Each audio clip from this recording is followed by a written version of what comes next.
We'll do that one at the end. Give me some time to think. Right. You just need the whiskey to kick in. Yeah, That's pretty not much. wrong. I told them this was a casual podcast, but I'm actually going to grill them on who killed Jeffrey Epstein. No, I just Himself, right? Right? Well, It was himself. Yeah, this is going on the internet. Definitely himself. I'm not trying to get suicided here. So, That's cool that you guys know who this character is. I wonder how many people know about Jeffrey Epstein. And I bring that up because I was just looking at EDM.com, said that ATLiens showed. Jamie was there, actually. Did you see ATLiens set by any chance? I didn't. I missed them. Did you hear about them putting up Jeffrey Epstein did not kill himself? There were a ton of totems that said he did not kill himself. Interesting. Do you guys? So I know very little about this. I barely know who Jeffrey Epstein is, but I know he's a very controversial figure. So I'm curious. Do you guys know about the story? Like, I mean, yes. I mean, we haven't even really started yet, so we're definitely not recording. So why don't you why don't you tell me? So no, why are people even saying that he didn't kill himself? Why is it just because of his friends? Because he had like super popular friends. Basically, he was telling or being forced to one or the other to give up information on what he was saying was billionaires and politicians and things along those nature, as far as like things they did that they shouldn't have been doing with minors. And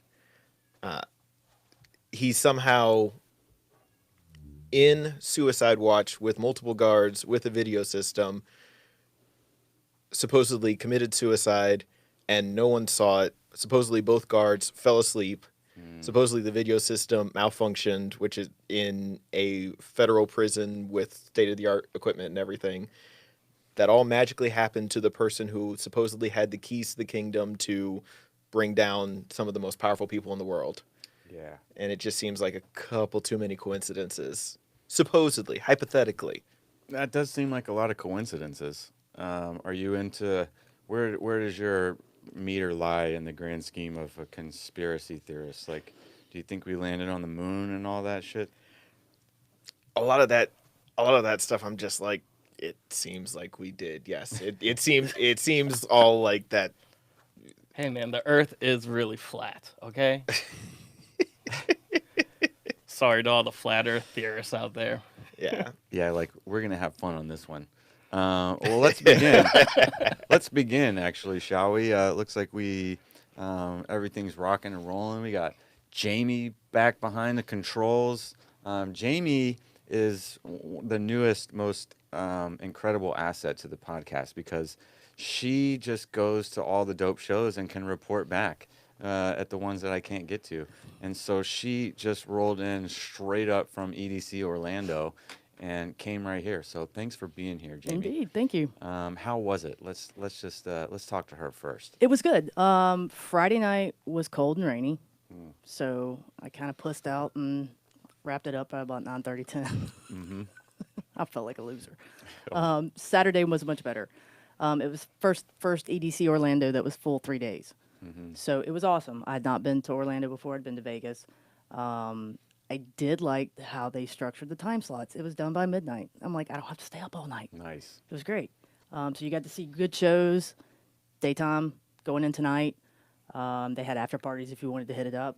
But, I mean, it was decent. I mean, it really was pretty good for Orlando. Mm-hmm. Oh, well, it's Insomniac, so. That was your first one there? For Orlando, yes. Do you know where they have all the EDCs? Isn't there a Brazil? And then there's definitely a Vegas. Yes, there's Vegas. I think didn't they say they were going to do one in South America? That's the one I thought was the Brazil one. Do you guys know? Have you guys ever been to EDC? Nope. Have not. Have you ever been to a music festival before? Did. Actually played at Imagine this year. Nice. Nice. Cool. Yeah, I was there for that one. I think she was there too. I was. Yeah, she doesn't. Not many a festival goes by that Jamie doesn't attend these days.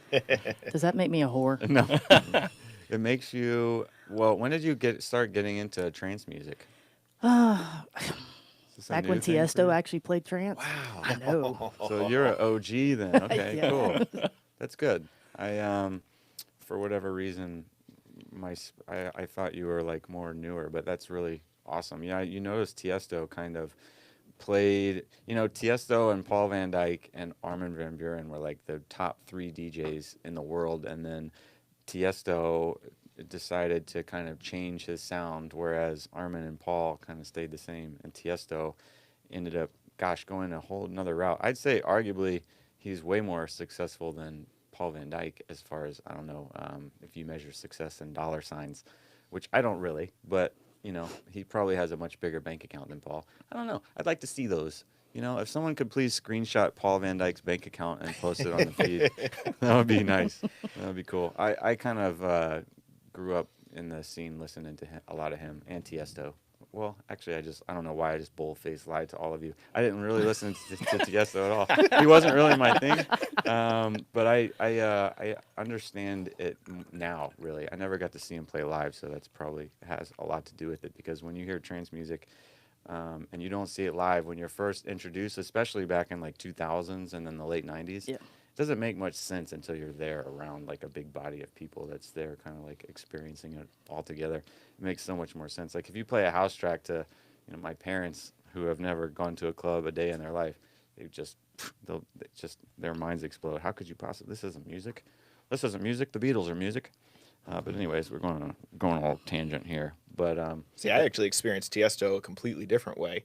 I experienced him first through CDs and through mixes and things like that, long before I had ever seen a music festival, a big room club, anything like that. And I built from that into seeing what those big shows looked like, and I think it changed the way I appreciate the pieces of how that all works together. Mm-hmm. Yeah, 100%. Those mixtapes were, how I kind of survived. Just going on a drive. Oh, did you hear so-and-so's mix? That's when DJs could get by and just be DJs. You can't do that anymore. Actually, you guys are doing that. You guys are fucking killing it right now. And Killing it. You are for, if you want to say in Atlanta, you guys are fucking doing really good for yourselves. So that's why you're on here. Well, appreciate it. Thank you. I actually tried to go see you very recently play a set at the Havana Club, but I unfortunately missed you out there.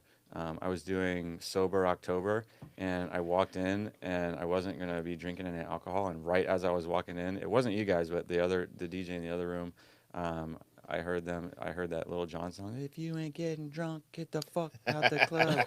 So I left. I was like, "Babe, gotta go. we got to get the fuck out of here. Like this, we can't be here, So we left and went home and drank some water. It was delicious. But how is that place? I have yet to step in there. I probably shouldn't say that on the podcast here, but I mainly hang out at other spots. But I seen pictures and it looks pretty damn fresh. Havana is amazing. I've been playing there. I played there as just DJ Spy back in 2011, 2012, that time, and did some great things. Saw them start to really revitalize the space. They started going in a different direction, and so our paths kind of diverged a little bit. And we started being in there as Masked Beatz, and the response we've had in there, the improvements they've been making since we've been there, and the way the crowd has been responding to everything, it's been awesome. There's a lot of different directions we can take a night there, and that makes it a really fun space. Plus, just the staff is amazing. You've got the head of the VIP there, Gina, and she's just amazing. She makes sure not only is the staff doing well, but she'll make sure that we're taken care of. She keeps an eye on, security and things like that. It's a very, very warm space to work in. There's certainly places that we've played that we won't mention, but there's places that we've played where it's like, okay, it was nice to play there. The crowd might have been good or whatever, but the staff is they're there for the paycheck, and you can tell. Like Moondogs? Have you guys ever played there? We have played at Moondogs. I was playing at Moondogs a bunch, and that was definitely a place where we kind of separated from management a little bit there. But we got some really fun times out of that place. That's a place where the staff is amazing. The management, not so much. What about the crowd? The crowd is absolutely outstanding. The crowd, it is a really small space altogether. Overall, the space can hold probably 1,000 people, but that's broken up in 6 environments. And Moondogs? yeah, so Wow. they've got like a club space, they've got karaoke space and a billiards area, and kind of just a main bar area that's a little bit more relaxed and chill. But the club space itself, fire code probably says that can hold 150 people. That's probably what that says that can hold.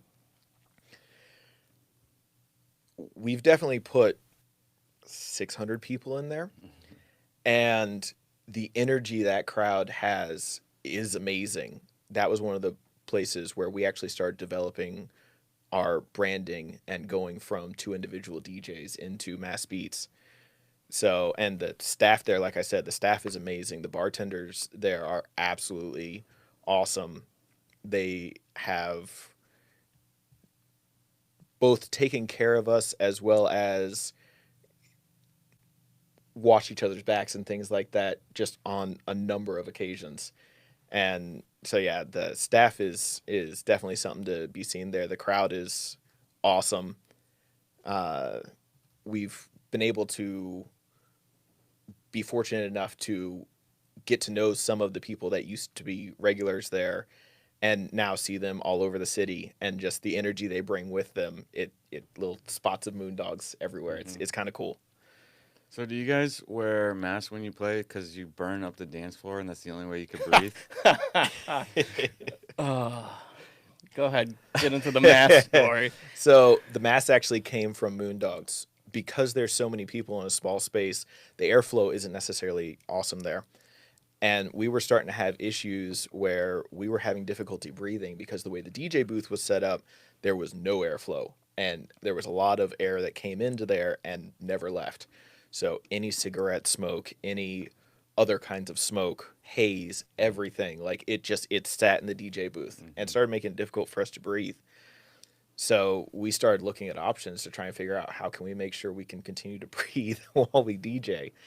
And so before we became Masked Beatz, we started wearing masks. And then as we were trying to develop into, what do we actually want to call ourselves as a joint venture, we were like, well, we're in masks all the time. We love music. We love beats, and started doing a little bit of work into that. And it just kind of became its own monster.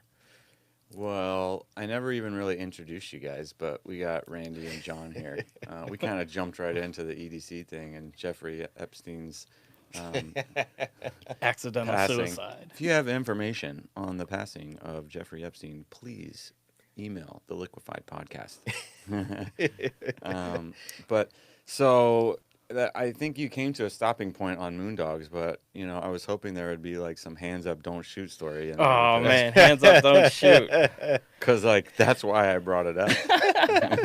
So There's so many good things to talk about with Moondogs.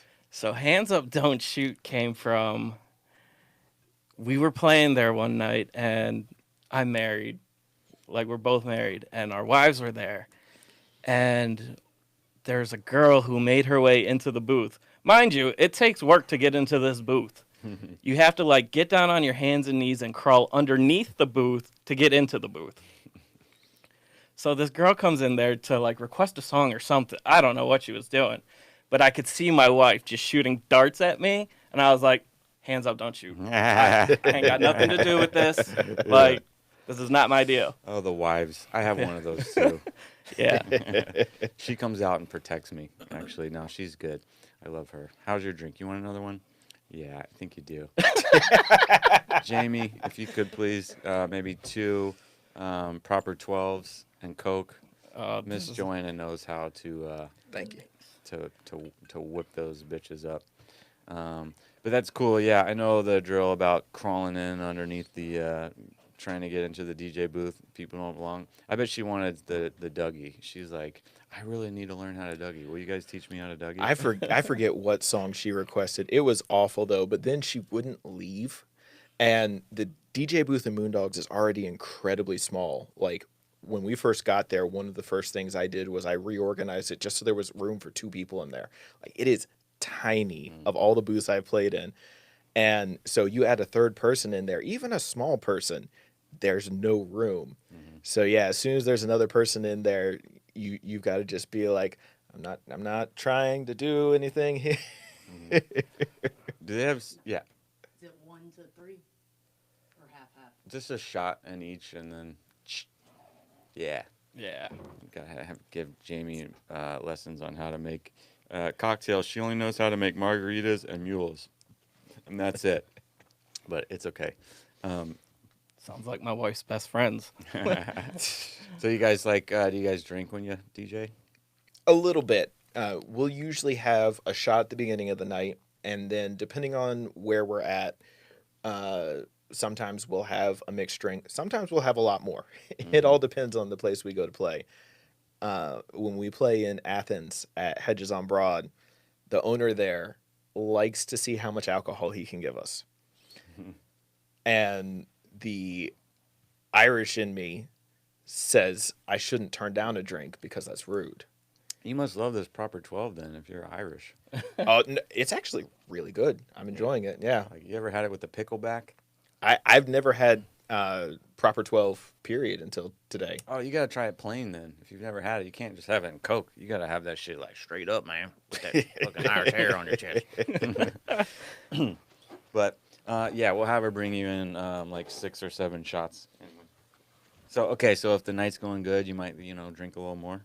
It all depends. So we've had nights that have been absolutely amazing, but because the night's going so well, bartenders, bottle girls, like they're busy. They're making their money.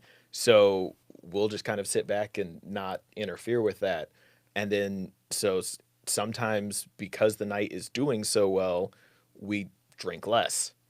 And then sometimes, nights won't do as well and we'll drink more. And sometimes it's just completely random. So, yeah, we both really well know our limits and we'll really be able to be like, we need to stop. We need to, back off. And That's a key. That's like a like a superhero superpower that I wish I could bestow upon some people is knowing your limits. Like some people just don't know. And I am in the train of knowing my limits because I used to push those limits. I still push them, but I used to too, But full disclosure, I definitely drink when I DJ. And it's kind of like when you put the little lighter fluid on the fire, Right. Yeah, you're just priming it. Yeah. You're just getting yourself primed up, ready to go. Yeah, totally.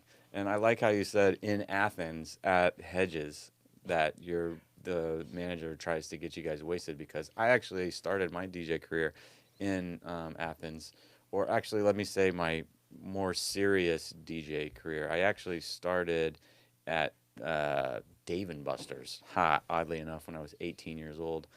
There's a story there, but I've literally told it on the podcast probably like 6 times, so I think I'm just going to skip over it. But it's very funny, but it takes a while to complete, and people are probably like, don't tell that. I'll save it. But if you want to hear it, you can go back to episode number, I don't even remember, but probably Kaztech. Do you guys know Kaztech? I really enjoyed our conversation. know of Kaztech. I've not had the pleasure of meeting them, but Yeah. Thank you. He's great. Thank you, Jamie. Yeah, he's a bass house dude. Makes incredible music. And but anyways, yeah, in Athens, used to have my manager over there that would bring trays of Jaeger bombs. And Jaeger is the only form of alcohol that changes my personality. It makes me so aggressive. Like, I'll turn into the most normal human being into that guy that no one likes that gives you, like, wet willies and shit. Like, nobody likes the guy that gives you titty twisters and wet willies and, like, Indian rug burns on your arm. And that's what Jaeger does to me. So, again, know your limits and don't drink Jaeger if you turn into that guy. and do not give people wet willies because no one actually likes those. I don't think. Do you guys? No, No. I'm pretty sure that's just Yeah. yeah. But Athens breeds a rare crowd that has the potential of going from 0 to 60 in 5 minutes. You know, it's like 11:30. You do one shout out at the bar that there's a drink special and they're giving away $2 Jaeger bombs, and then at 11:35, people are breaking glass over people's faces. And I say that as a joke, but actually I watched that happen before in one of my gigs there. But it ended up being one of my first like serious gigs, is because when I played at the bar then, this was probably before you guys' time, was called the Annex, and Herm was the manager there. And as I was leaving from my first show there on a Friday night, I was so pumped because I just got to play in Athens for a bunch of my friends. And so I was just going home, and Herm hands me an envelope full of like $150. And mind you, I had just drank that whole night. I don't even think I was 21. I don't know how I was drinking.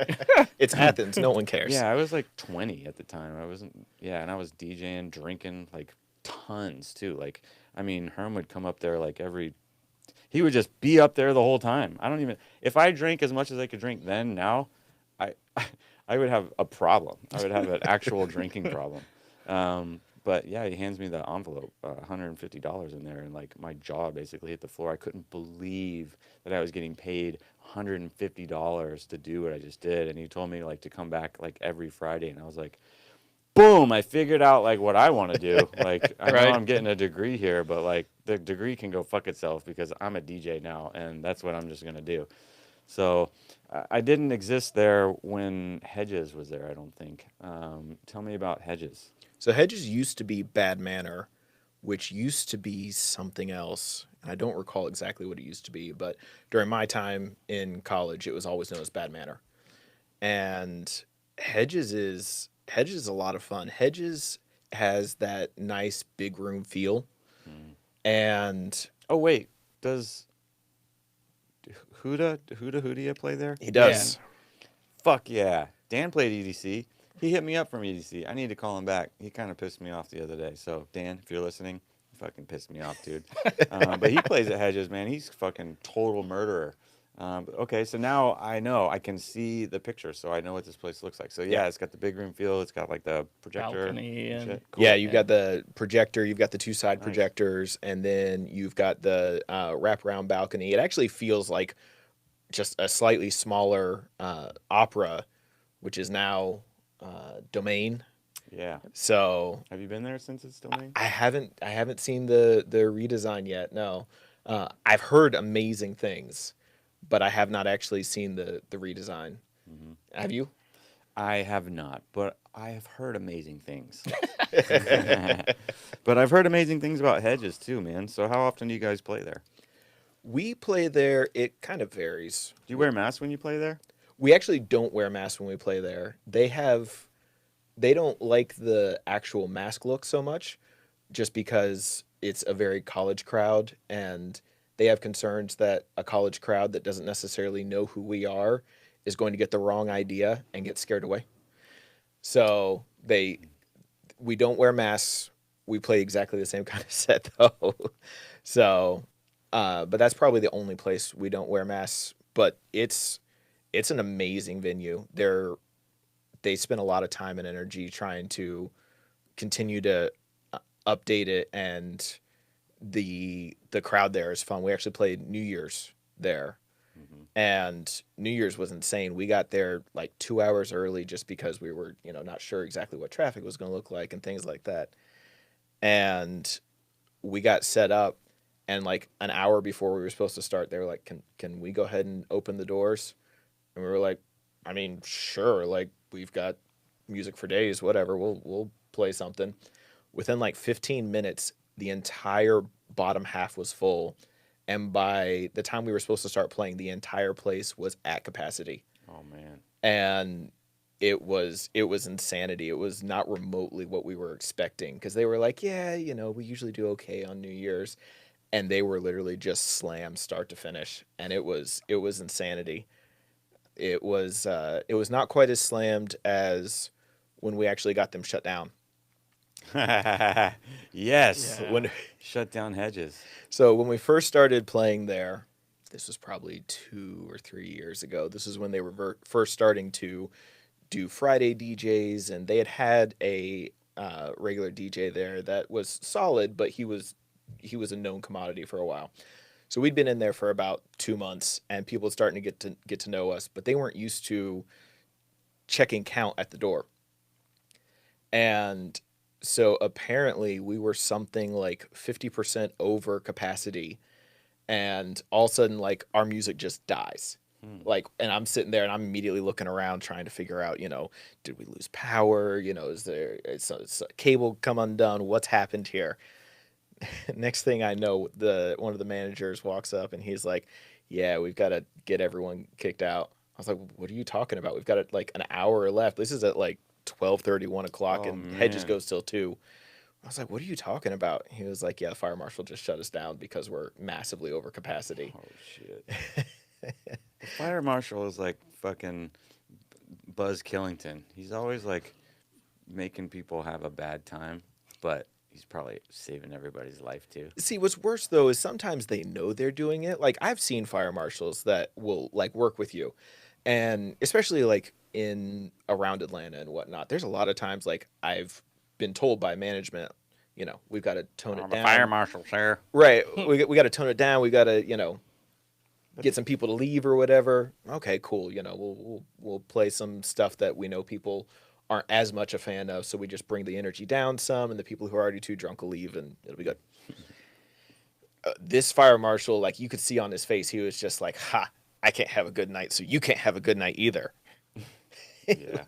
I bet fire marshal's power trip, man. I had a run-in with the fire marshal too. Actually, you know what?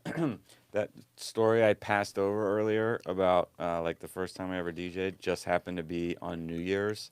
So I think since you're talking about New Year's right now, and the fire marshal, I think I should definitely tell the story. Go for it. But before I tell that story, I want to tell another story that leads into that story. That was a fire marshal story on New Year's. How fucking crazy. So, oh no, it wasn't New Year's. It was Halloween. So the smoke set off. I DJ'd in this hotel, multiple rooms in the hotel. And the smoke machines inside like the ballroom set off the fire code. So one of the DJs that was playing with me was an actual fireman, and him and his friends that were off duty, that was their costume, was firemen. And so the fire alarm's going off, and then everyone's like looking at these firemen, and they're like, "We're just here partying. The real firemen are on the way."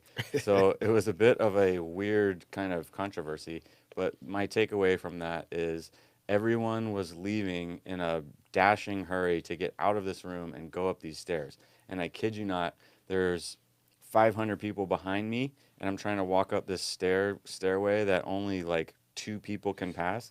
And this girl is standing there taking a picture of her friend here while the fire alarm's going off, and there's 500 people behind me, and they're trying to take a photo. And so I'm like, I'm not going to wait here while you're taking your photo. So I passed through, and she's like, "We're taking a photo, you asshole."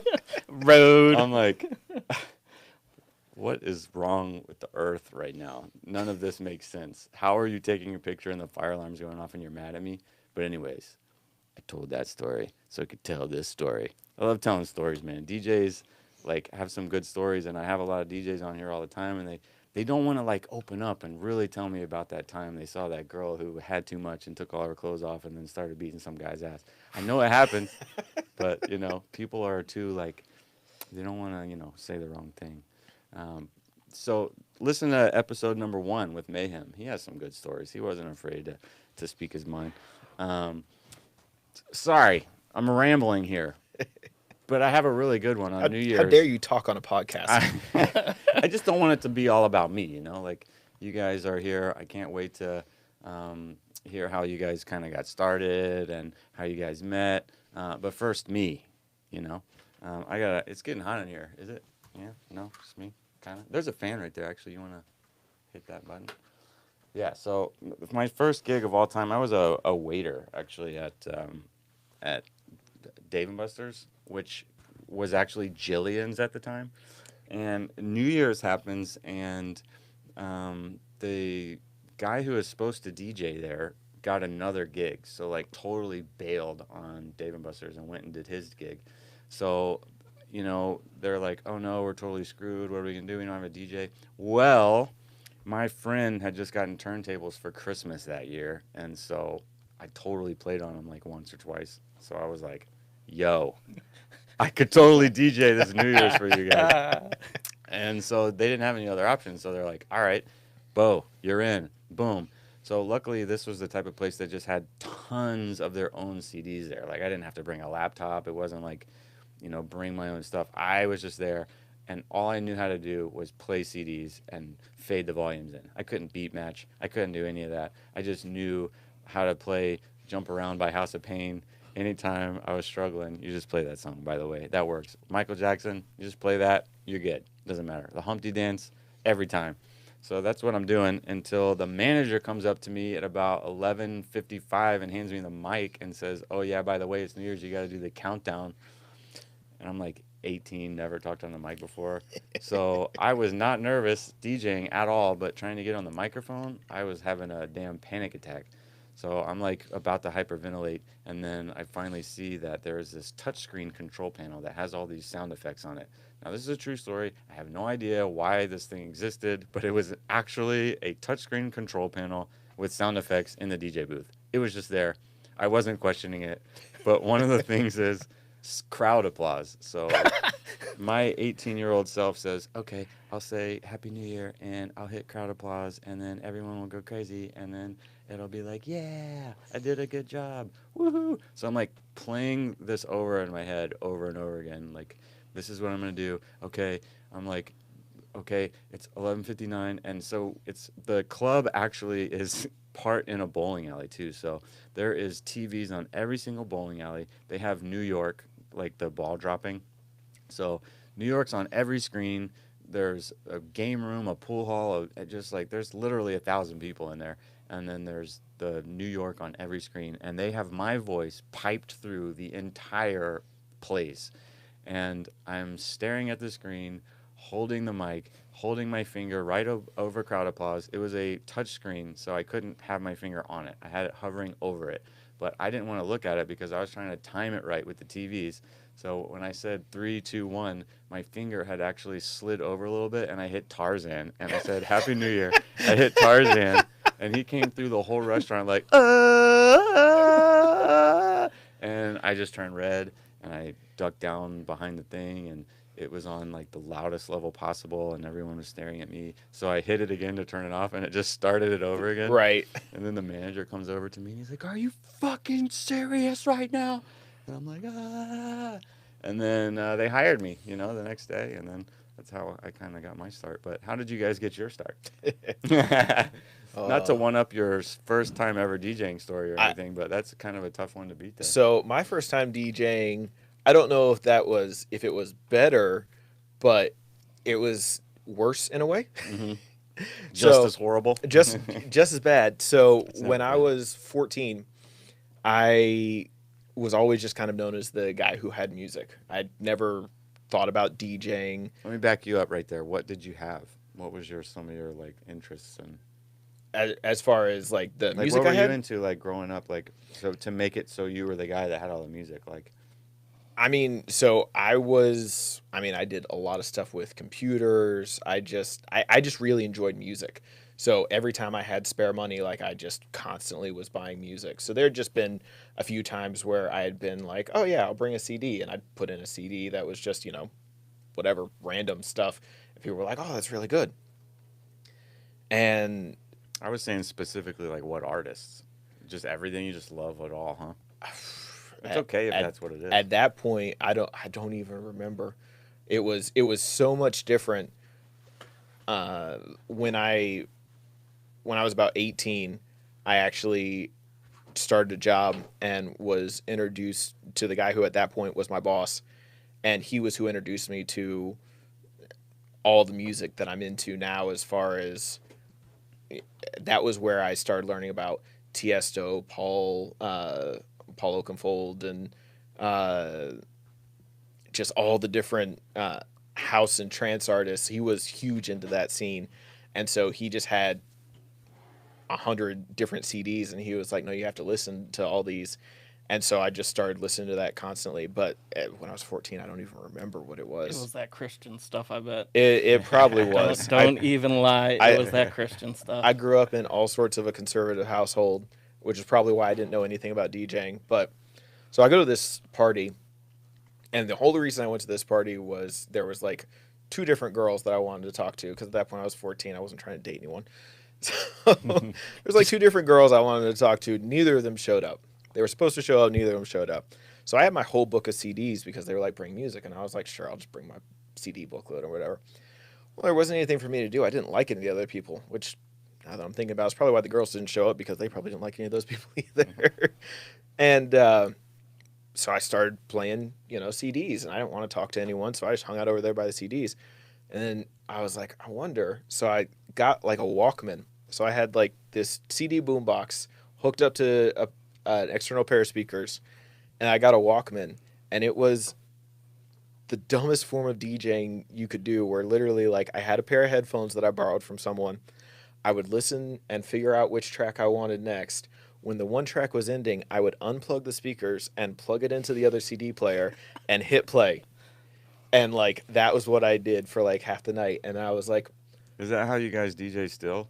pretty much. Yeah. Yeah. That's why there's 2 of us, so that, we can just both of us be handling one CD player and just be good.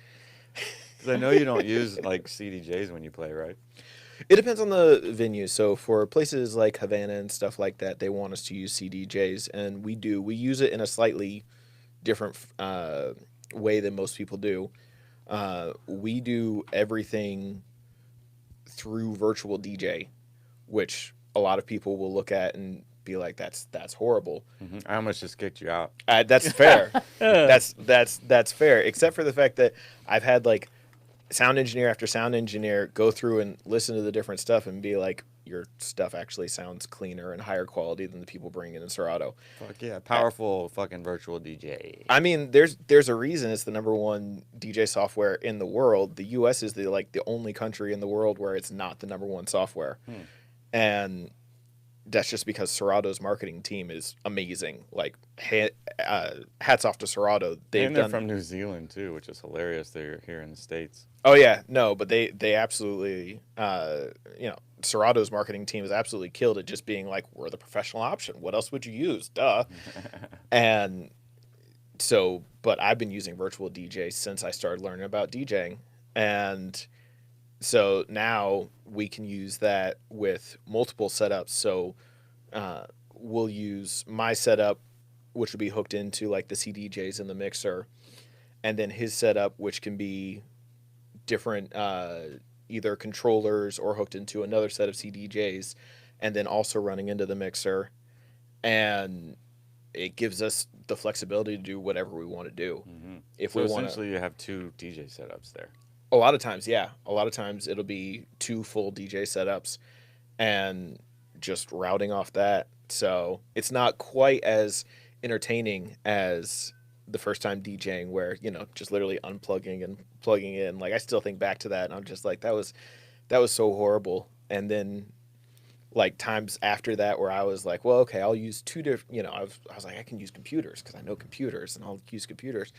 And I was literally using 2 different pieces of software and starting it and stopping it on the different pieces of software. Really? Just because I was, at that point, computer DJing wasn't that big. That was back in 2004. Mm-hmm. So, I mean, Serato existed. Virtual DJ was in like version 3, where now it's version 11, I think it is. Well, now they call it 2020 or whatever. But I think, Serato maybe didn't even exist in 2004. That might have been 2005. Was it? Somewhere close to there. Yeah, that was like the super early, like only works on records type of. Right, yeah. Where with was tons of lag. It wasn't that good when it first rolled out, actually. It's still not that good. Shots fired. Damn. Good thing they're not a sponsor. Yeah.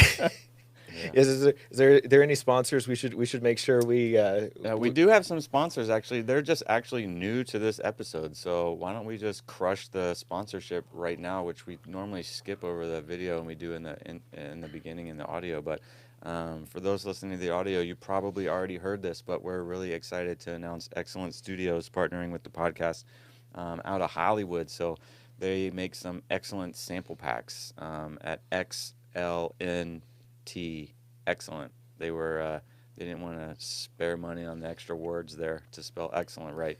But excellent is the cool way to spell excellent, and excellentstudios.com is going to have all your sample pack needs.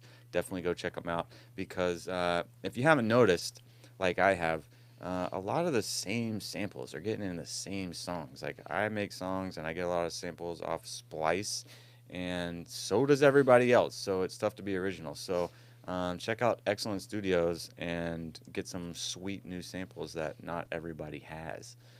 And you can book studio time if you live in LA. They have an excellent space and some great engineers. So check them out. And if you're wondering where I get this fresh ass hat, check out fortune421.com and enter the code liquefied on both of those websites actually, and get yourself 20% off at Excellent Studios or fortune421.com. They have some amazing apparel, t-shirts, hoodies, hats, stickers. And Fortune actually donates 10% of all proceeds go to the less fortunate. My buddy Jason, who owns the company, has a couple nonprofits set up. A lot of kids in Mexico need water, so he hooks them up and things like that. It's really good, good company that does good things for the world and the dance community, because they do throw events too. And so does Liquefied. So boom, check it. Those are our sponsors. It's actually great. I'm really excited to have them on. So yeah, I was noticing that hat. That's a solid hat. it's an F. It's also the, what do you call them? Spectrum, the red and the lights or whatever when you're on your DJ mixer. What do you call those? I don't know. All we see is Meters. red. It's a meter. If you're not You always redlining, you're not see is headlining. That is true, man. So, anyways, where the fuck were we? Why did we talk about? We were talking about gear. I was explaining why your crazy DJ Serato's awful. Yeah. No, There's so many options these days to DJ. I'm a CDJ guy just because I like the kind of the standardization. I like how I can show up anywhere and there's CDJs there. I also worked for Pioneer for 5 years, which is why you look around the studio and everything's Pioneer. So I kind of have a little bit of a sweet spot for them, but they do make good products. It's very expensive, but it's very good. And I like the show up in a DJ booth. You know, if I go to play in Amsterdam, they're going to have CDJs. I'll know just how to use them. But the way you guys set up, it sounds like you kind of can go into the CDJs with your laptops or whatever. Am I correct there? yeah. So any of the relatively new CDJs, I'm trying to remember if it was the 1000 Mark IIs or whatever it was. That was standard, but as long as it's got a USB and it's got some form of MIDI control, we can do that. We can also use any sort of time code. That's one of the things I love about Virtual DJ is because they're used around the world. They actually went through and was like, all right, how can we actually make it work with anything? So for some reason, it's incredibly old stuff or, turntables with time codes and things like that. We can use all that. I can take someone's Serato time code and it'll run my Virtual DJ all day long. Mm-hmm. And so, but Does that work with Rekordbox too? Because they also do time code, right?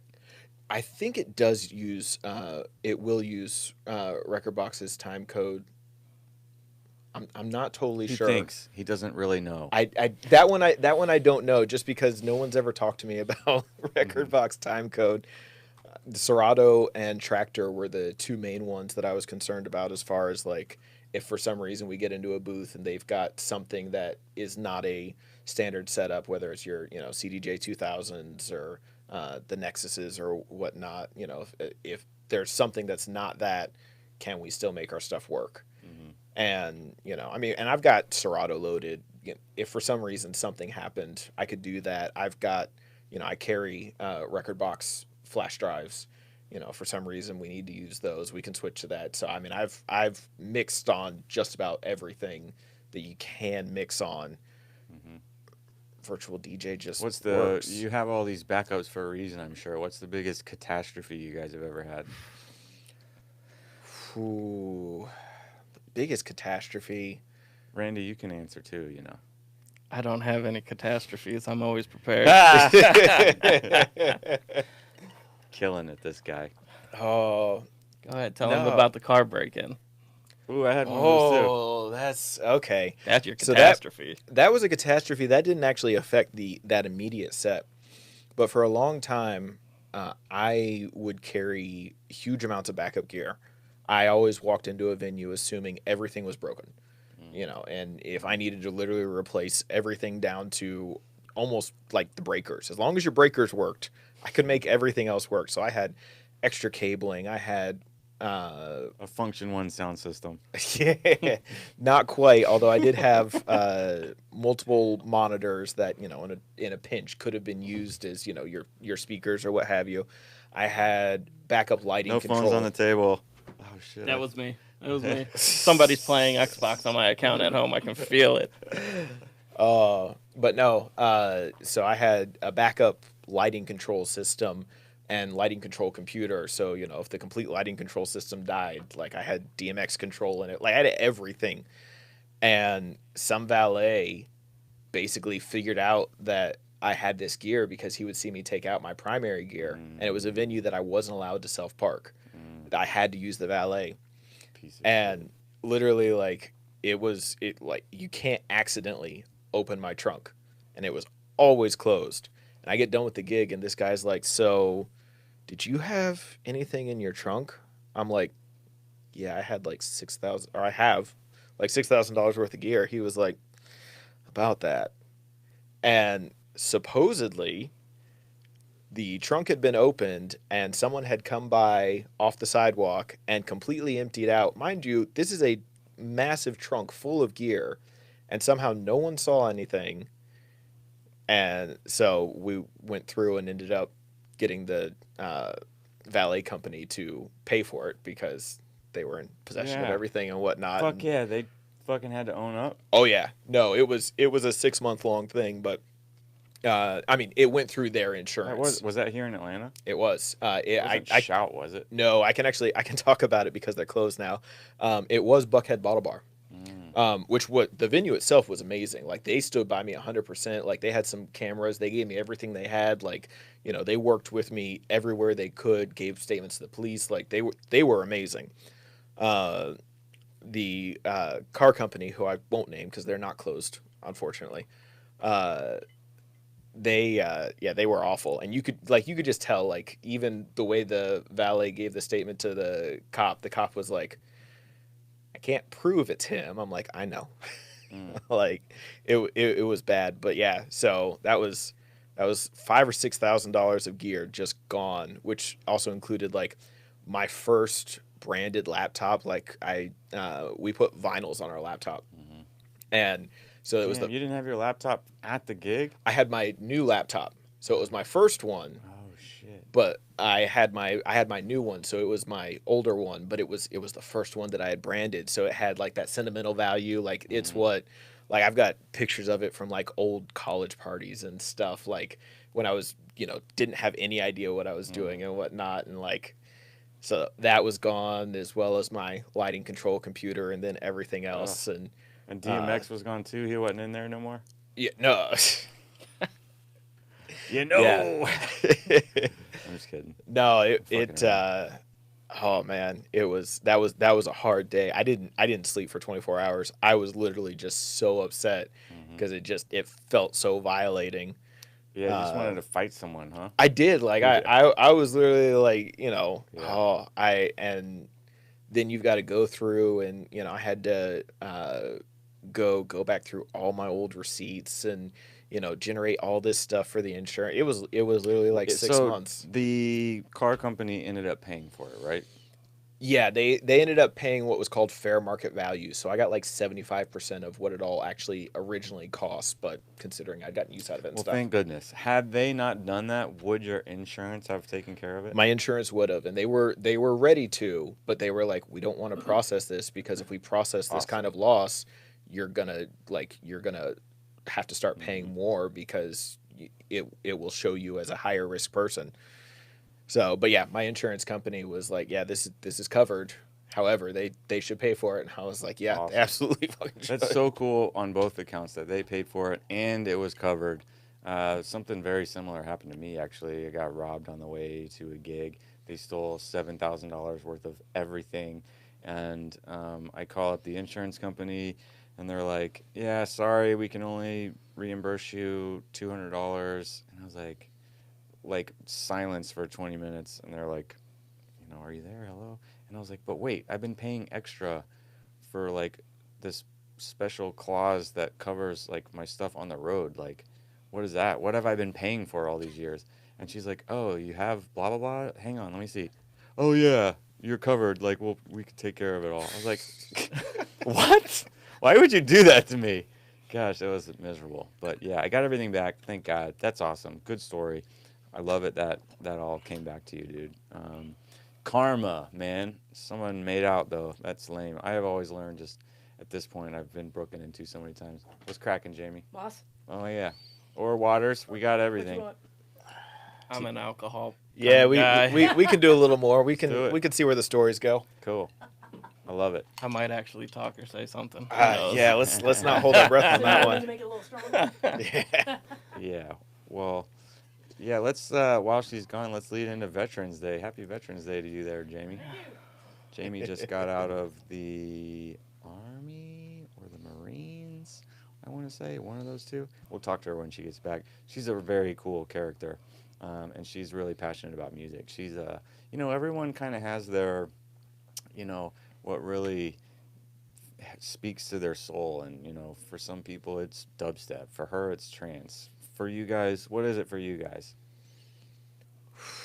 Let's go to Randy here. Yeah. Randy's a veteran too, right? Yeah, From I'm the a Marines. veteran. Thank you, sir. You're That's welcome. great. My dad served in the Navy for 23 years, and man, I have a I kind of do this podcast because I definitely have a supreme obsession and passion for electronic music. That's no doubt. And I also have that part of me that wants to have a voice.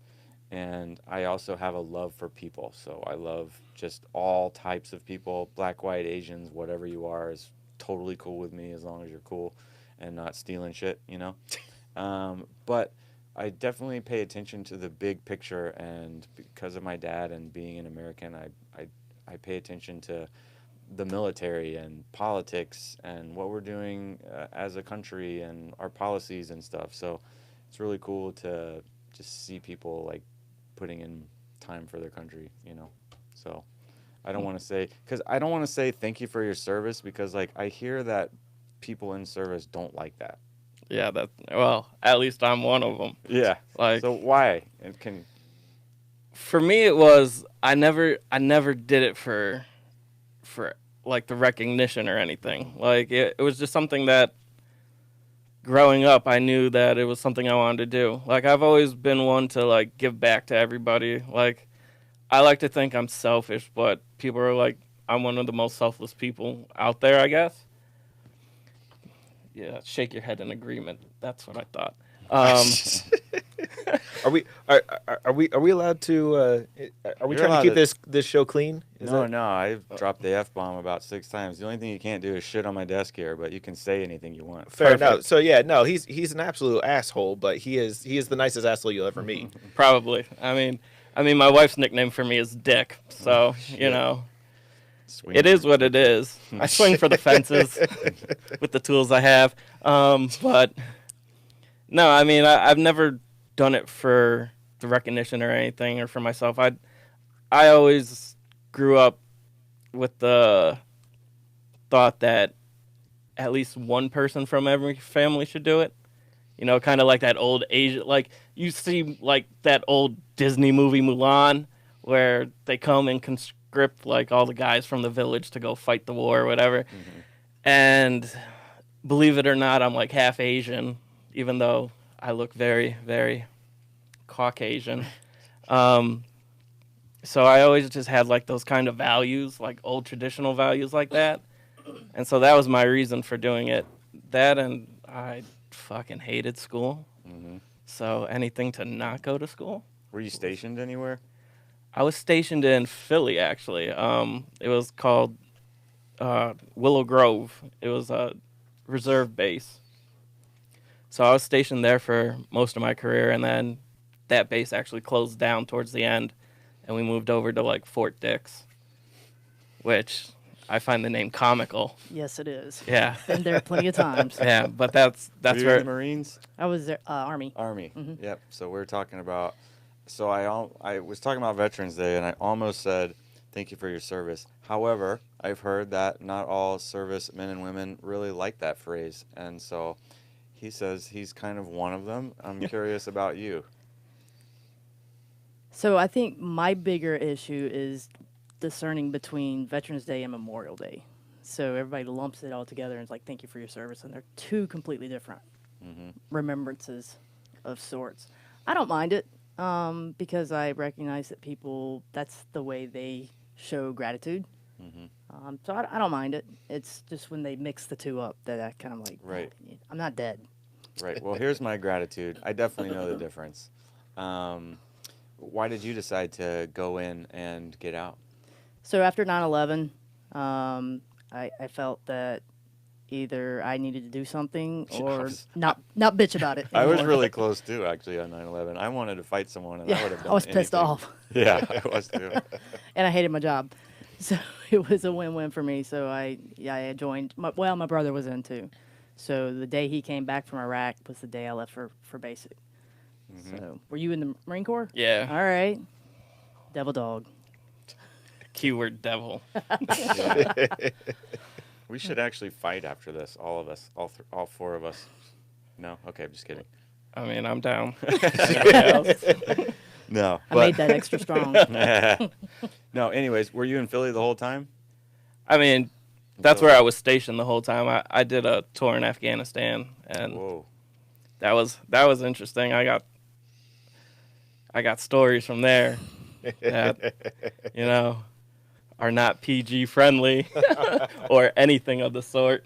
Well, I mean, you're definitely allowed if you feel comfortable, but I understand this is a music podcast, but we had Chase on here too, who is also a Marine from Afghanistan, who he was, you did that episode with him. He was here, sat right here. And yeah, that's interesting. That is, so now you play Call of Duty, and how Yep. do you think that compares to what's actually going on out there? Not saying you did any combat, but did you see combat in Afghanistan? No, so I was a helicopter engine mechanic. So when I was out there, I'd be working on helicopters in the middle of the night. Now, what the Taliban did when I was there was they would shoot mortars off at night because you can't find them in the mountains. And, whoever designed the base or whatever had the bright idea, let's put the airfield right next to the fence. So I was working on the helicopter one night at the very top, and all I hear is a whistle go by my head, and I'm like, what in the fuck? And next thing I hear is boom and smell sulfur, and I'm like, fuck, I almost got blown up. Wow. So I mean, there have been a couple close calls where the mortars will hit close enough that you could feel the thud in your chest, and it will wake you out of a sleep. But Yeah, we're all laughing right now, but to me, that's the scariest shit ever. yeah, like when it happens, it's scary, and then you look back on it, and you had gone through it enough to be like, You just laugh. yeah, it's old news. Like, go back to your normal day. And I mean, that was fun. Also, like, I'd fly on the helicopters every once in a while, and I flew on the one mission where we would take the Force Recon guys out to the mountains, and so it's not like you drop them off and take your time. You drop them off, they get the fuck out, and then you take off because all you start hearing is pit, pit, pit, pit, pit, Oh and my people are taking God. pot shots at the helicopter. So, I mean, it is what it is. It was one of the most fun times I've had, just because of the bond you build with everybody. But it's definitely not for the faint of heart. Were you listening to music at that time? Was that influencing and helping you get through things, or were you able to have that there? Yeah, so I grew up listening to all hip hop. So anything from like, I remember I wasn't allowed to listen to it, so I'd go to my cousin's house and he'd be like, "You got to listen to this." So I'd be listening to like Bone Thugs and Harmony and Tupac and everything my mother hated, I was listening to. I was down for it. So I definitely listened to a lot of hip hop going throughout the military and whatnot. And it wasn't until I came back from Afghanistan and whatnot where I started getting more into the electronic music scene, and I was like, oh, this shit's uplifting, get you moving. Like, I could get down with that. So that's my like journey throughout music. So why did you decide to get out of the Marines? So I got out because I had torn my ACL, and I was a reservist. So the way that the rank structure works is you get promoted a lot slower, and if you don't hit a certain rank by a certain year mark, you're done. So I had torn my ACL right after I got back from Afghanistan, and I had to take a physical fitness test. And on the physical fitness test, you have to run like a 5K, so like 3.2 miles. Well, I had torn my ACL, and me being the dumbass that I am was like, well, I gotta fucking run a goddamn 3 miles. So I ran 3 miles on the torn ACL, and I didn't make it in the allotted time. So that pushed back all my promotions and everything, which at that point, if you miss a promotion, you're up shit's creek without a fucking paddle. And so I just got phased out over time. But I mean, it was a blessing to get out because it leads me to here today. Otherwise, who knows where I'd be. So this is a question for both of you guys, actually. How do you feel about our? I mean, I don't want to get too much into the details of it, but just in general, how do you feel about our country's kind of foreign policy? Because I've had people on here that, like I said, Chase, he said he kind of got out because he didn't really agree with where we're digging our hands in, putting our feet in, and stuff like that. Where do you kind of lie in those? See, I'm torn because you have. I'm gonna eat so much shit for this. So much shit. So you have people out there who are like, we don't need to be there. You know, it's not our fight, not our problem. You know, let the people do what they want. And then, you know, you have a certain leader pull the troops out of a certain place, and now those same people are like, well, what the fuck? You're leaving your allies behind and whatnot. And it's kind of like, what do you really want from us? Like, do you want to be there? Do you not want to be there? Do you want to help the people? Do you not want to help? Like, me of the belief, I'm of the fact that if people are in need and you have the ability to help them. Because that's just the right thing to do. You know, it's a good thing to do, whatever. But then you have people who can't make up their minds, and it's like, make a decision and stick to it. Otherwise, can you just shut the fuck up and move on? Mm-hmm. So that's my thought. What about yours, John? I feel like a lot of people have very grandiose, idealistic views of what should happen in our country and outside of our country. And I feel like people try to ignore the greed and corruption in the world. And I don't think you can do that. I don't think you can't take those pieces apart. So you can't sit there and say, well, we should go in everywhere, and then ignore the fact that you still need oversight. You still need, you know, making sure that we're not staying there just because we're doing the wrong thing or whatever. At the same time, you can't just be like, well, we can't be in anywhere. Everyone should just fight their own problems because we don't exist just in a bubble. So you can't just be like, well, we're just going to keep all our stuff here and you guys can deal with your own stuff. Like it doesn't work. You have to have a healthy balance of both. And I think where a lot of the conversations break down is where people start ignoring facts that don't fit their narrative on either side of the equation. And it gets rough. Yeah, people with no experience in a particular thing really like to still have a 100% my way is right opinion. And that is where problems can happen for sure. Everyone's an expert on Facebook. Yeah, definitely. As fun as Facebook is, it has its people on there. Sometimes you just read stuff and you're like, wow, is that a real person? Like people sometimes really, I love people so much, but at the same time, they also frustrate me, especially on the roads here in Atlanta. I see so many people just running red lights. You don't need to do that. Like, just chill out. Leave a little earlier. Maybe listen to some Bob Marley.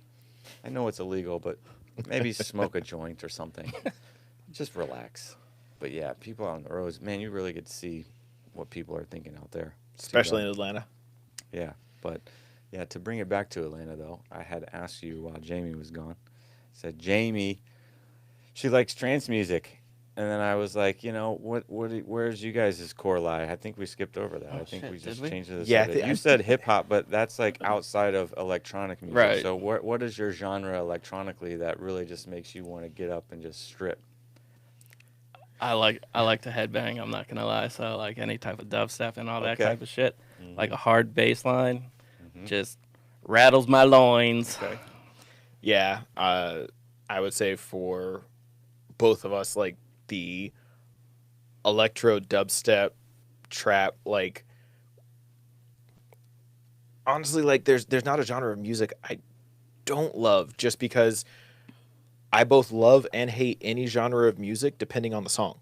Mhm. Like there are certain songs where it doesn't matter what the genre is. It can be Latin, pop, rap, house, twisted house, electro, dubstep, trap, drum and bass. Like there's tracks in all of those that I'll just listen to and I'm just like, that is amazing. That, you know, what someone did with this song was so inspired and it has so much good energy out of it. And trying to take all of those little pieces of good energy and put them into music is pretty much what inspires me when I'm like trying to look for music. So it gets difficult because I can't just look at a genre. I can't look at a Beatport top 10 and just be like, oh, what does everyone else think is cool? It doesn't work, because I'll listen to half those tracks and I'm like, these are all garbage. Mm-hmm. Like it just doesn't, it doesn't speak to me. Mm-hmm. And then I'll listen to a song from a genre that I don't care at all about. And then all of a sudden I'm just like, that's amazing. And it makes me completely redefine the genre in my head. And I'll go through and start looking through, you know, everything and, start trying to track dig. And I mean, I've gone track digging in country tracks, like literally just being like, what's in here? What can I pull out and actually turn into something? What can I mix in that the crowd's not going to expect? You know, I mean, we've got a mix that we're using right now that he hates, but he hates it because it works. I fucking hate it. I have my. Because What is it? I couldn't even tell you. I was about to say, I hear it and I just literally want to walk right off stage. I'm like, it's like nails on a chalkboard to me. What is it? Is it like it's like a pink track or something, isn't it? yeah. Oh, and now that we're actually talking about it, it's just completely left my mind. I Good. can't. Let's forget about it forever, please. But I mean, it has that energy that immediately grabs everyone in the crowd's attention. It doesn't matter who they are. It doesn't matter what they came for. And they just go, yes, I have to have some of that. Even if I absolutely hate it. Even if I'm singing it because it's now going to be stuck in my head. And I hate you for that. Does it go like, everybody clap your hands? It does not. Although every once in a while we've got our playlist of troll tracks as well. Yes. Which we enjoy. Just I hope like there's some Britney Spears in there. She's got some good "Oops, I Did It Again" troll tracks. I don't have any Britney Spears. What?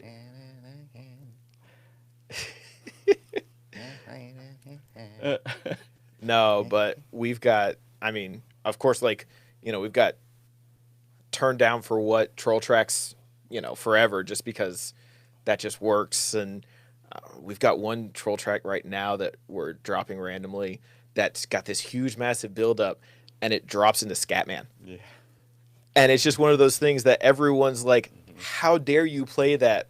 But it's also amazing because it just, it was just part of our, it was part of the feel. Everyone knows that track. Everyone has at least heard that, even if they don't know what it's called or whatever.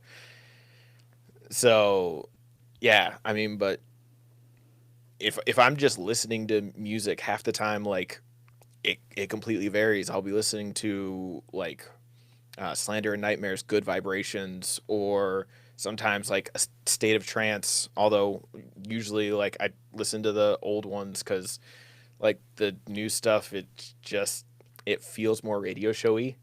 And there was a time where it felt more mixed and it felt more like there was a lot more thought put behind it. And now it's just kind of like, here's the top 20 tracks in, trance and housey music, which is great, but it's not saying you're old because you're definitely not. But have you ever met like anybody that's old or older or just middle-aged or whatever you want to call it, experienced, say like, oh man, all that new shit's so dope. All the old shit, man, the new shit's where it's at. No, it's always like, oh man, this shit ain't the same anymore, man. It used to be so dope back in the day when it was like this. No old people ever like the new shit. They always like the old shit. Am I right? I mean, I would say that's mostly true, and I would say there's definitely pieces in there that I agree with, and then there's pieces where I, like Twisted House, like it's not even technically a genre yet, but it will be there.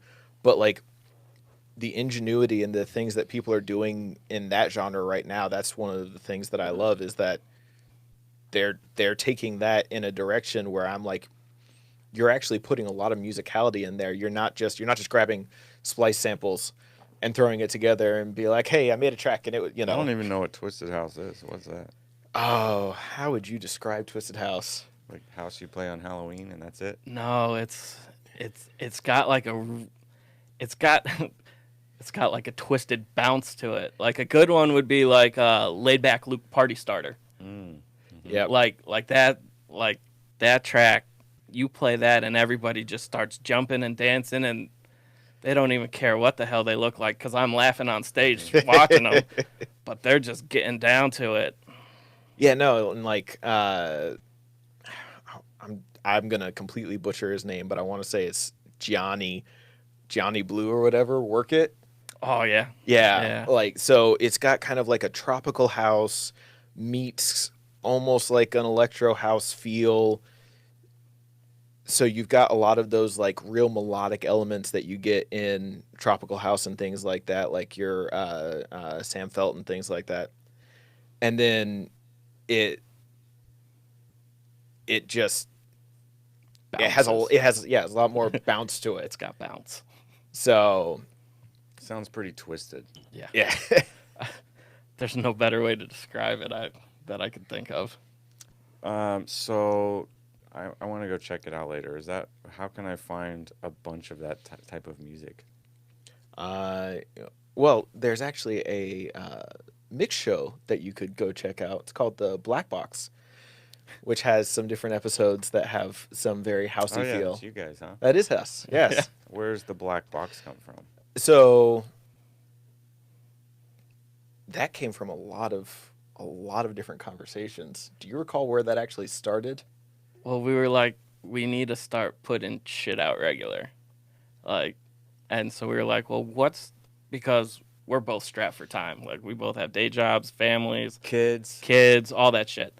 And so we're like, well, what's the best way to, like, get out our music without necessarily sitting there and producing a mix? And so we're like, well, throughout our sets, if we're, like, playing a whole night, you're playing, like, 2 to 3 hours. Well, we run through phases. So we'll take like an hour, like a chunk of an hour out of like one of our live sets, and we're like, we'll just call it the Black Box series. Like it comes from like, airplanes and whatnot. So they have those black boxes where you get all the recordings. And we're like, that's perfect for what we're trying to do because it's not going to be anything that we're really producing or like mixing together just to put out. It's literally what we're playing that night at whatever spot we're playing at. Yeah, I've got a blank template that basically I know exactly how the recordings like get colored just from recording off the software. That basically just cleans it up a little bit. And literally we just do a fade in and anywhere from 30 minutes to about an hour of content that, was a set that we were just like, oh, we really liked that. That has a certain vibe or, that hit a certain feeling or whatever. And just fade in, fade out. And we just started posting that and that exploded. But yeah, it was basically, we were like, well, all right, we destroy dance floors. How can we convey that? And so black boxes are usually pulled from the destruction. Sick. So I like it. yeah. Murderous beasts. So what's your favorite kind of platform, website, blog to get new music from? We use a bunch. We're on a whole bunch of different just record pools. We've got we're on Benzi's live DJ service. How do you spell that? Which Benzi. Benzi. Yeah, I don't even know. Yeah. Half the of DJ Benzi? Yeah, he's half of Twerk TWRK. So I know Benzi, but when you said Benzi's, it was like this whole other thing to me. Like Benzi's music service. What? Benzi's Fun Time Emporium. But no, so we're on that. We're on a handful of video ones because we have video mixing. At this point, it's not nearly as big as it was even 5 years ago. 5 years ago, everyone was like, oh, we've got video screens. Let's hook them up. Let's make it work. And now people are like, let's just focus on the music, which I'm all about. But we still pull a bunch of video. Places like Athens with that big 22-foot 22-foot projection screen. Thank you. You're welcome. They bring us in because we do video mixing and things like that. So having videos either as the tracks or synced with the tracks or things like that, that's important to them. So I want to do parties one day where there's no phones, no screens, no nothing. It's just the old school underground. But it's going to be tough to do because the only people that want to go to a party with no phone are the older people. And they got kids and shit. So one of the places we used to play is doing that. I don't know if they want us to advertise it because they're keeping it kind of low key. But there's a venue that we used to play at that is now doing NDA parties. And that's cool. They literally, you're not allowed to pull your phone out at all. If you pull your phone out, you're ejected. And their reason is, because anything can happen. It's not necessarily anything can happen, but it is a really cool idea to keep people off their phones, to keep people from constantly just being like, oh, I have to, text Becky. Interacting. Right. You actually pay attention to the space that you're in. Meeting new people. Yes. Enjoying the music. Enjoying the music. It's weird. Imagine actually going out, enjoying what you're doing and not, enjoying. Trying to let other people that aren't there know how much you're enjoying what you're doing right now, which is... You just got to do it for the gram, though, right? Right? Yeah, it gets annoying after a while. I'm definitely one of those older dudes that's like, what the fuck, man? Why can't we just live in the moment? I went to Havana, actually, and was like... Not Havana, District, just the other night, and was like, saw people on their phones. I was like, can't we just live in the moment? I was so pissed that I had to tweet that shit. I was like, what the fuck? Why can't we just live in the moment? This is bullshit. As you jump on the social media, yes. Speaking of social media, so what do you think of Instagram taking away likes? Oh yeah, they did that, huh? They either did that or they're doing it this week. I think is when it's going live. Instagram is a very interesting and weird thing, and I think as a whole, I think it's probably bad for society, especially girls. But I feel also that like we have our freedom to do what we want. So who am I to say that we can't do it? And you shouldn't punish the few that can use it responsibly just because some people can't use it responsibly. And I say that because I have a business account that is not related to anything that I do personally. And as a way to gain followers, I was following random people in hopes that they would follow us back. And once I did that and followed a random like 3,000 people, I just was like, okay, let's see what the Instagram looks like as a random sampling. And it was depressing. It was only girls in front of the bathroom mirror trying to look sexy. And it made me really sad because I just don't like the fact that they feel like they need to like post these pictures of themselves holding the phone, like looking sexy. I mean, that's just me. That's just my opinion. But like, you don't have to just post everything you do, and you don't have to try and like look sexy, especially because half of them were very far from it. Tell us how you really feel. Just saying. And it's not just girls either. It's like a lot of people in general trying to, I don't know, feel like they have to keep up or feel like they have to look a certain way. And that's the cool thing about like rave culture is that just everyone come as you are. You don't have to be or act or do a certain way, and you're just accepted as kind of who you are. And so it's definitely, it kind of makes me sad to see all of the just what goes up there on that, and girls having to inject themselves and like just do stuff to them physically that's like, you don't need to do that. I mean, so I don't know how I got off on there on the Instagram, but that just happened to me. Like, I was just looking at it and I was like, so I'm going to just follow a bunch of random people, and then my newsfeed is randomly going to, like, I'm not liking any of it. So Instagram's not telling me that, I'm not telling Instagram that, hey, I want to see all this. It's just showing me like a random sampling of what people are posting out. And the fact that it's all girls trying to look hot is a bit concerning to me. See, our Instagram feed is all basically like the Havana Honeys, which they're all sexy, so they can post whatever they want. Like, so are the Havana Honeys like, are those posts like their own personal accounts of themselves in front of the bathrooms trying to look hot, or is it like they're at work and they're in their attire and then they're looking hot that way? most of it is them at work. They definitely will post stuff on there that is a little bit more real, them going about their days, like, but just like normal stuff, not necessarily like them trying to look hot. Like, it's just, hanging out with my dog and, cool pictures like that. But then a lot of it is, work related stuff. What also concerns me too about the likes is that a girl, and so at the same time, on the flip side, I almost don't blame them for posting like a picture of their ass, because let's say a girl posts 20 pictures and 19 of them are her watching TV with her dog, like you just said, like cool, like check out, look at me in the life. And then one out of those 19 is her big fat ass with a thong on it. Which one of those pictures is going to get the most likes? It's going to be the ass, because people are biologically inclined to like that shit, So you're going to get more likes, and then that's going to be like, oh, okay, well, I want more likes. That means more people like me, so I'm going to take more pictures of my ass. And then all of a sudden, oh shit, my whole Instagram feed is my ass, because that's what people like, And it's like, I don't want it to be like that, man. See, that's why Randy and I don't have 50,000 Instagram followers, is because Randy won't take pictures of his ass.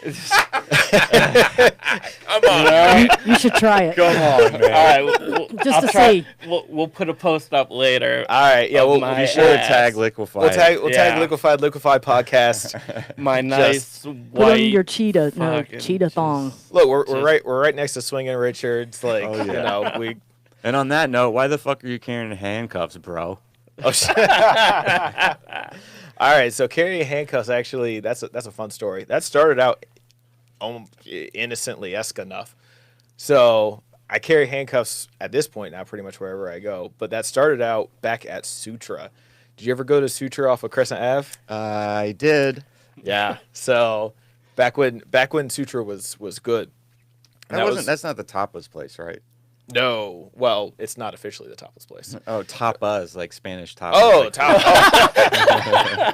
Turn up my headphones a little bit. But there is a tapas place there. There was back in the day. I was going to Crescent Avenue a while ago, but I don't know. Anyways, Yeah. So carry on, sir. But Sutra, the way the DJ booth is set up, it's pretty exclusive, or not exclusive, excluded. And so it's not necessarily easy for people to see in. It's easy to see out, but it's a real high, like it's a chest high wall or whatever. And there was something going on where security was focused. Let's get my cat on the podcast. real quick. He wants to come in. No, my cat is a beast. Listen to that. He's like, look, you're going to pay attention to me. He's never been on the podcast. I'm going to bring him in real quick, and then we're Do going to it. finish your story. Actually, continue to tell your story, and I'm going to whip the cat out. Perfect. Just get that pussy out. No, keep talking. So we were at Sutra, and for whatever reason, it was a night I was by myself, and security was distracted with something. I don't even remember what it was. And there was this guy that came in, and he was mad. He had apparently requested something earlier. It was one of those requests that, like, there was no tip, there was no anything. It was literally just him being like, "Hey, you got to play my song, bro." And I was like, "Yeah, okay, I'll see if I can get to it," which always means I'm not going to get to it. It's just never going to happen. But he was apparently mad that it hadn't gotten played in like 15 minutes. And so he came in and started trying to fight with me. So I ended up... The security guard? No. A random dude. Normally security was really good at like keeping them out of the booth, but for whatever reason, like the guy who was normally by the booth was distracted and he was away. And so they were like... So I end up having... Like, this guy comes at me, so I start grappling with him, trying to like stop him from, whatever. And Ziggy's a horrible podcast guest. I'm sorry about that. so I end up grappling with him. Well, I end up missing my transition to the point where the music stops. And at that point, like, me and this dude are like fully wrapped up. Like, I'm trying to like stop him from actually getting back up because I know he's going to swing on me. Once the music stops, security is like, "Oh, we should actually go pay attention to what's going on," and come in and take the guy, and all was good. Well, at that point, like, I was like, I had a really good hold on him, but I couldn't do anything with him, so I was just like, what the... So I was like, I bet if I actually brought handcuffs, I could, like, actually stop someone and then still make my transition, which at that point, like, I was early in my DJ career, and that's all I cared about. Like, I don't care if I walk out with bruises and everything else. Like, music must go on. Mm-hmm. So I just started carrying handcuffs, and then, like, not like 3 months later, at Sutra once again, I actually ended up having to use them on a guy who, like, came in and started trying to fight me. Shit. And I ended up, like, just wrapping him up, cuffing him, and then going back and mixing, and, like, getting on the mic and being like, "Hey, someone come get this dude." Do you know how to fight? How are you able to just wrangle people up and shit? I mean, I've done a little bit of, like, MMA, like, I don't know, training's the right word, but I've been around fighting all my life. I mean, like, when I was young, my dad was teaching me, like, classic wrestling and stuff like that. And You had to fight me. I was too. about to say, I've been fight fighting me. this dude since before I can remember. Yeah, how did you guys meet anyways? So we're twins. I know you can Yeah. tell from looking at Yeah, us. we look very identical. We're actually, our moms are sisters. So we're cousins, and we were born same day, same year. Whoa. Wow. Like Yeah. 15, 18 hours apart? Whatever that was? I don't know. All I know is I was first. Yes. And if you ain't first, you're last. So yeah, we've grown up together. We've literally just I've known him literally longer than I can Always remember. in Georgia? No. No. No. No. Where y'all originally from? I was born in Oklahoma, moved to Virginia, moved back to Oklahoma, moved back to Virginia, and then moved to Georgia. So I consider myself from Georgia, but I've been kind of all over the place. I'm from Pennsylvania. Yeah. Yeah. The fucking shitty How close Northeast. is that to Philly? How close is that to Philly? Mhm. I'm about That's where you said you were stationed, right? yeah, Philly. Okay. So I was about like 2.5 hours if you're a normal driver. But of course I was a dumbass kid and I was fucking driving on pieces of road that cops don't like to patrol.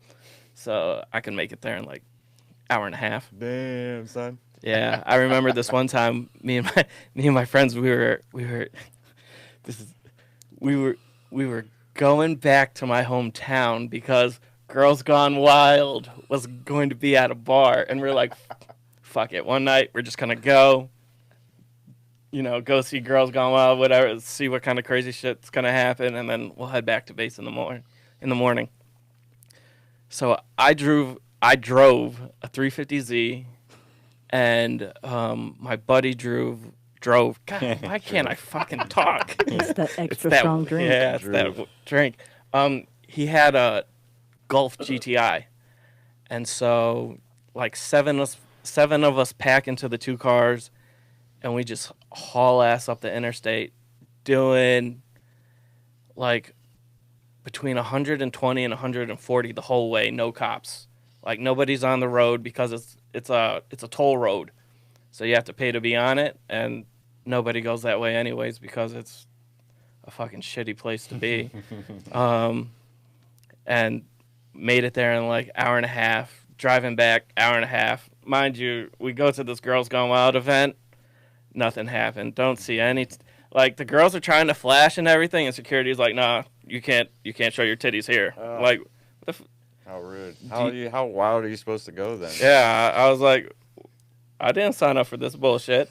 Like, but Lame. yeah, it was Girls gone lame. Yeah. No, clubs gone lame. yeah, pretty much. So, it was a waste of a trip. My senior prom date actually ended up making the cover of Girls Gone Wild, actually. So that's a meme I'm going to put up in this video feed at the end there. That's for sure. I actually am. Right now, if you're watching this, you're going to see a picture of, I'm not going to name her name, but we had a good old time there. Actually, we didn't. We missed prom because I had just got my license, and I didn't see that 85 south is different from 85 north. So we're driving 85 south for 2 hours, and then all of a sudden we're like, wow, we've been driving a really long time. And then my date's like, what lake is that? What mountains are those? I was like, I don't know. I think we went the wrong way. It was like there was no Google Maps, and there was not even maybe barely MapQuest. I think we actually had an actual map, which, gosh, I don't even want to replay that over again. But anyways, shit, man, you guys are hilarious, and I'm glad you're here, and I want to thank you guys for coming on the podcast. Before we get going, you guys want to tell people where they can find you? Where are you playing next? As far as where we're playing next, we're going to be at Havana. I want to say it's the 23rd. We're at Athens and Havana the 6th and the 7th, or Havana and Athens the 6th and the 7th. Havana New Year's Eve. Havana New Year's Oh, Eve. shit. Yeah. Yes, we're going to be Don't doing hit the Tarzan button. No. I actually now I'm going to. Like I'm literally so we normally do like a full produced 2-3 minute build up into the New Year's countdown. I'm literally going to right Jungle there Book. at the end, instead of like the Fat Man scoop drops that everyone does and everything, I'm literally going to drop it into like a Tarzan yell into whatever that main track is from the Disney Tarzan movie into our salt. Like that's how we're going to bring in 2020 And then just into- for you. Into Fat Man Scoop, too. There you After go. that. Who fucking tonight? Who fucking tonight? I heard him just the other day. I was looking at my wife like, babe. I don't know. What you Fat think? Man Scoop songs really don't apply to me anymore, you know? Like, you got a $20 bill, put your hands up. You got a $10 bill, put your hands up. You got a $5 bill, make noise. I'm like, I got like a Chick-fil-A gift card and like $3. Got Cash App. Got Cash App. Yeah, I don't even carry got cash cards. anymore. Yeah, sorry. But anyways, hey, this is a pleasure, dude. I'm going to catch you at one of your shows this time where I'm not sober Octobering. I'm definitely drinking on the train now. So appreciate it, guys. Go check them out, maskedbeatz.com. And hit them up on the MySpace or Twitter or wherever their favorite accounts are. MySpace, We got I like it. we got Facebook. We We'll got link you in Instagram. the- in the comments MaskedBeatz.com. All right. Liquefied Podcast. We'll see you. Peace.